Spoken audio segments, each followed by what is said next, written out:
আসসালামু আলাইকুম ওরহমতুল্লাহ।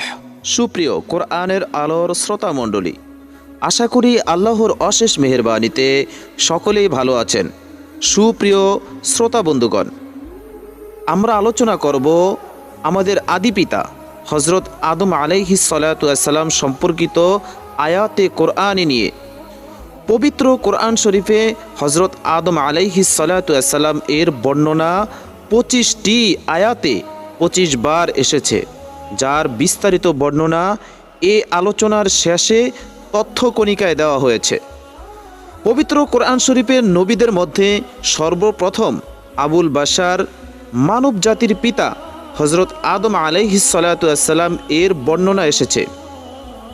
সূরা বাকারা, আরাফ, ইসরা এবং সূরা তাহার নাম ও গুণাবলীর সাথে সূরা হাজর ও সোয়াদে শুধু গুণাবলীর সাথে এবং আল ইমরান, মাইদা, মারিয়াম এবং ইয়াসিনের পরোক্ষভাবে হজরত আদম আলাইহিস সালাতু ওয়াসসালাম এর বর্ণনা দেখতে পাওয়া যায়।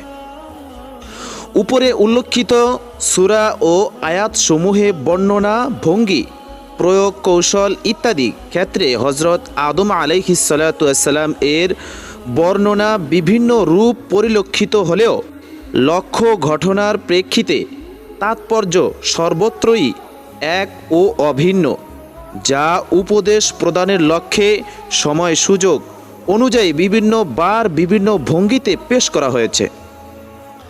পবিত্র কোরআন ওই সমস্ত ঐতিহাসিক ঘটনাকে শুধু এজন্য বর্ণনা করে না এসব ইতিহাসের অন্তর্ভুক্ত হওয়ার দাবিদার, বরং তার এই বর্ণনার একমাত্র লক্ষ্য হচ্ছে যেন এসব ঘটনা থেকে সৃষ্ট পরিমাণ মানবদেহের হেদায়াত ও পথ প্রদর্শনের কাজে লাগে, যার ফলশ্রুতিতে তারা যেন এ বিশ্বাস পোষণ করে আল্লাহ এক অনস্বীকার্য সত্তা এবং তারই মহাশক্তিশালী হাতের ইঙ্গিতে বিশ্বজগৎ পরিচালিত হচ্ছে। আর সেই দিন অনুসরণের মধ্যে মুক্তি, সাফল্য এবং সর্বপ্রকার উন্নতি নিহিত, যে দিনের নাম প্রকৃতির দিন বা ইসলাম। মহান কুরআনের এও একটা কুদরতি দিক। বিভিন্ন সূরায় সেই সূরার বিষয়বস্তু অনুযায়ী বিভিন্ন আকৃতিতে ও বিভিন্ন ভঙ্গিতে একই ঘটনা বর্ণিত হলেও তার মৌলিকতায়, তার গাম্ভীর্যে অথবা তাৎপর্যে এতটুকু পার্থক্য দৃষ্টিগোচর হয়নি, বরং কোথাও রয়েছে ঘটনার বিশদ বর্ণনা, আবার কোথাও সংক্ষিপ্ত বর্ণনা, কোথাও ঘটনার একটি দিক উপেক্ষা করা হলেও অন্যত্র তার সর্বাধিক গুরুত্বপূর্ণ দিকটি বিশেষভাবে পেশ করা হয়েছে।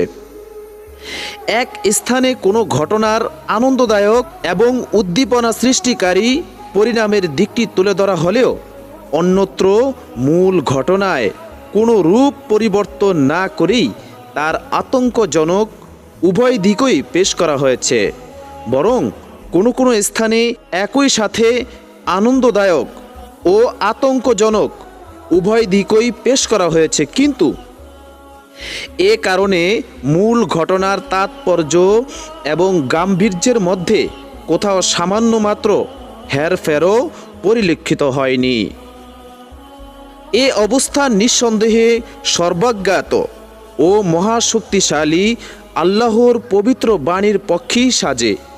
এটা এমন একটা কুদরতি ঘটনা যা মানবের চূড়ান্ত ইলম ও অলংকার সমৃদ্ধ ভাষার আয়ত্তের সম্পূর্ণ বাইরে।